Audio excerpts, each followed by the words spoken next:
Chapter 7. Danny.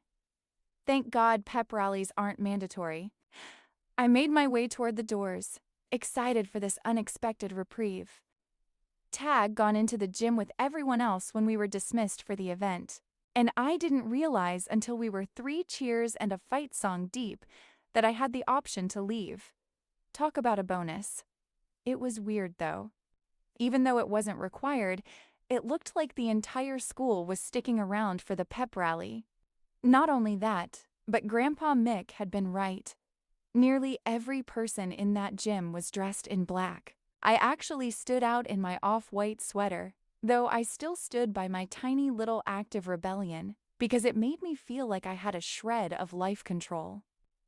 Just as I reached the exit doors, the hockey team was announced, and I swear to God, the entire student body jumped to their feet, screaming like they were at a concert and not a school spirit event. I turned back when it sounded like the crowd was booing, but as it turned out, they were just chanting Zeus, like a bunch of zealots.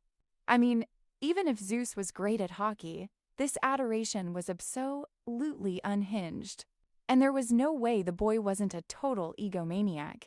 I narrowed my eyes and went down the row of players, curious to see if by some chance I might recognize the guy who'd apparently mentioned me, but the tall dude wearing aviators and raising a fur in the air like Bender from The Breakfast Club was no one I've ever seen before, thank God.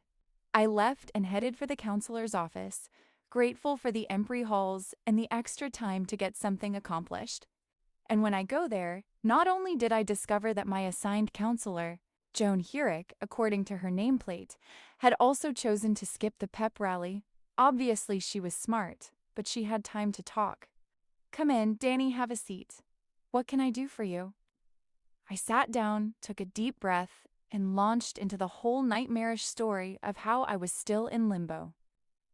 I'd applied under restrictive early action because I was all over my Harvard shit, but the divorce nightmare had had me so upset that my application hadn't been as strong as it might have been, as it should have been. Which led to me not being accepted, but being deferred God. I still couldn't believe it. When I freaked out over the news, the counselor at my school in Germany had recommended not only that I keep my grades up, Harvard is always watching, but that I beef up my resume with extracurriculars at my new school. Well, I'm inclined to agree with her. Ms. Hernsky nodded and said, "Keep writing to them, keep calling and pursuing the admissions office, and I'll do the same on my end. Nail down the extracurriculars here at Southview, keep your GPA up, and I'm confident we can still make it happen." That my doubts about her confidence, but I was going too delusionally. Believe her, because what was my other option? I wasn't about to face reality, for the love of God.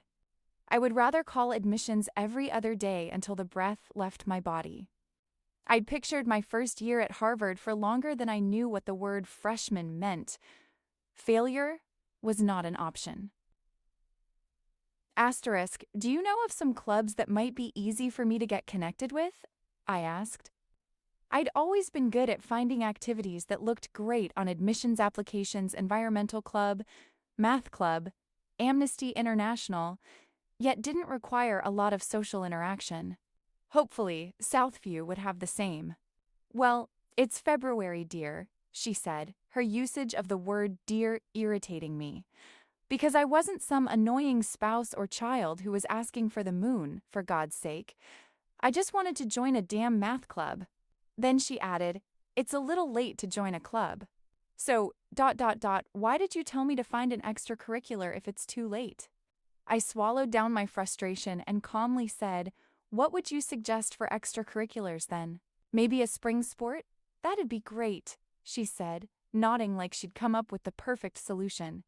"Yes, Joan, that would indeed be great if I were magically athletic all of a sudden." "Yeah, I don't play any sports," I said, trying to sound positive and not like I wanted to bang my head against a wall. "Isn't there like an environmental club or yearbook?" "No, those are all closed by now," she said, cutting me off with a smile and a headshake. If I were you, I would go home and rack my brain for potential activities that you might not be thinking of. Muzz. Track and field? Do you seriously think if I were a runner I wouldn't have thought of? Running? Joan Hernsky? Okay, thank you, I blurted out, climbing to my feet. I needed to get out of there before I lost my mind and did something stupid like cry. I walked out of the office, fuming, because how ridiculous was it that my Harvard aspirations could be dead in the water unless I joined a team? It was absurd. It was just as absurd as the fact that legacy students were able to get in simply by being related to a former smart person, and jocks could get in on scholarship because they were able to dribble a ball while wearing a Harvard jersey. How were those people seen as fantastic candidates? Yet someone like me, who'd studied my ass off my entire life, could maybe only get in if I added to my permanent record that I'd bowled at a high school somewhere in Minnesota. Tin. I stepped out into the hallway and gritted my teeth as crowds poured out of the gym. Fabulous timing. I just wanted to be left alone to pout and be unhappy. Was that so much to ask? The last thing I needed was to be surrounded by students losing their minds over whether or not the hockey team was going to be able to outpuck Simley's hockey team that night. And Bo stupid a name is Simley anyway. Just as I was mentally raging, a group of hockey players walked by and I was suddenly surrounded.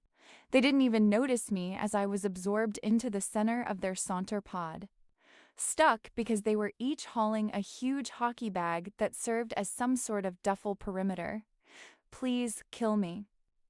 I clutched the straps of my backpack, keeping my head down while trapped in the middle of the swagger sandwich, as everybody in the hallway cheered them on as if their mere presence was the greatest thing to ever happen to the world. The exit doors were just ahead, so I needed to keep my head down and make it a few more steps, and then I'd be free. Zeus!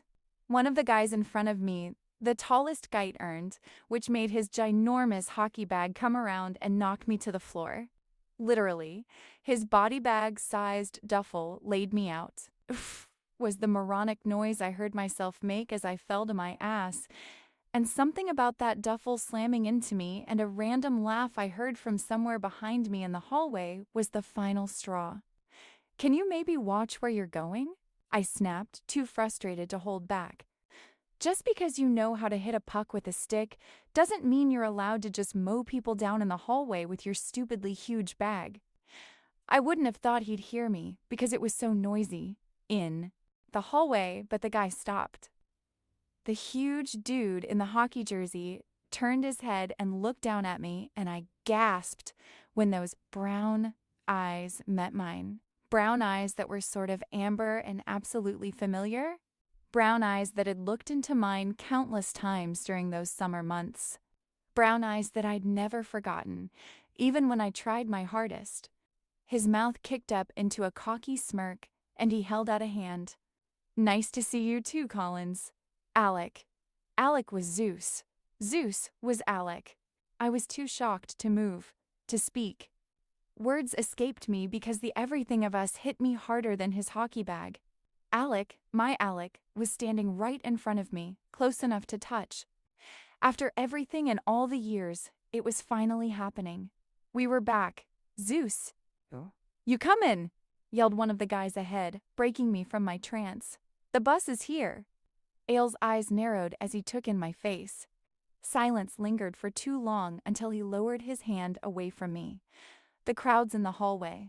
Alec's voice clearly. Moved in slow motion, their cheers and yells a blur of noise. But I heard. Yeah, he yelled back, his lips lifting teasingly. Yeah. I knocked some chick over with my bag. Some chick? His Adam's apple moved around to swallow. The smirk stayed on his mouth, but his eyes went hard. I might not know him anymore, but I recognized that look. He definitely wasn't happy to see me.